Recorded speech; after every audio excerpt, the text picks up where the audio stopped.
The other thing you have to understand about Nehemiah is you have to understand some themes. You have to kind of understand what I call themology of the Bible. Walls in the Bible represent protection. They represent a fortified place that God has set around a city, right, to protect it. So Jerusalem had walls that were built around it. You guys remember the story of Joshua and Jericho, right? And Jericho had a wall built around it, right? And Joshua and his men went up against Jericho, and they were able to bring the defenses down, right? They were able to bring the walls down. So here's what I want you to understand. When the Bible talks about the walls of Jerusalem being torn down and burned with fire, that's not a good thing. That means that the holy city of God is unprotected, it's uncared for. That the temple, the place, the dwelling place in that time of the Holy Spirit and the power of God was not protected. It wasn't cared for. So for us, we can see and look and type in shadow and understand that with our walls are broken down, if our walls are burned with fire, then we're in a dangerous situation, because what God had established for protection around us is down. Our defenses are down. God gives us things that protect us. He gives us His Word, right? He gives us a community of believers to plug ourselves into, called the local church, so that we have walls around us that can help protect us and help keep us safe, right?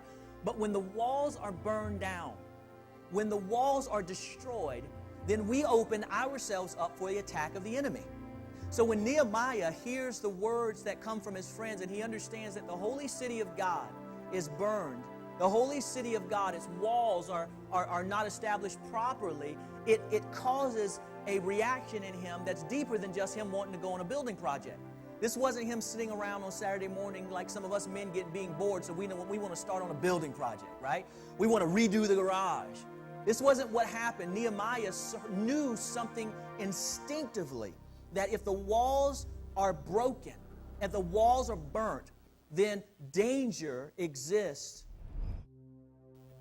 Where are your walls destroyed? What are the things in your life that God has given you for protection and safety that they're broken?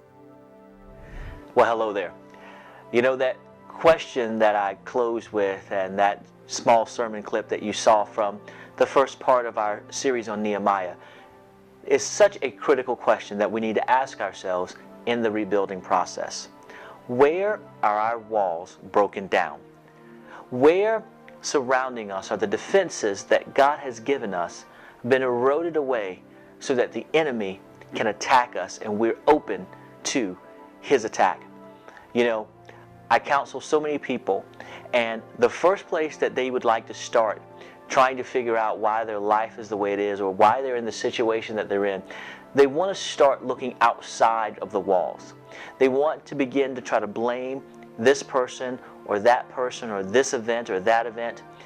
And one of the most important places that they fail to look is surrounding themselves and asking the question, where are the defenses broken down? Where are the walls that are surrounding me that are supposed to provide protection and safety been damaged? I believe that is where the rebuilding process can start. When we decide by revelation of the Holy Spirit, where are our walls broken down? Where are the defenses, the relationships, the accountability? Where are the things in my life where I have allowed the enemy to have an open door? You know, as we're going through this series on Nehemiah, I really want you to seek a revelation by the Holy Spirit about that question, so that He can give you answers and insight to empower you to be able to make the changes in your life necessary.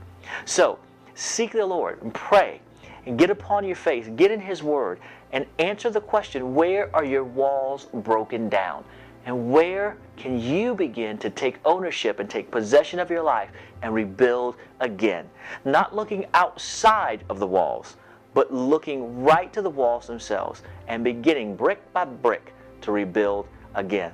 I know as you do that, God's going to speak to you. The Holy Spirit's going to reveal some great things to you, and you're going to be on your way to rebuilding the life that God has in store for you. I'm looking forward to hearing testimonies, to hearing praise reports of individuals grabbing a hold of their life and rebuilding brick by brick the defenses and the walls that God has given us. So get to it, and I look forward to it. God bless.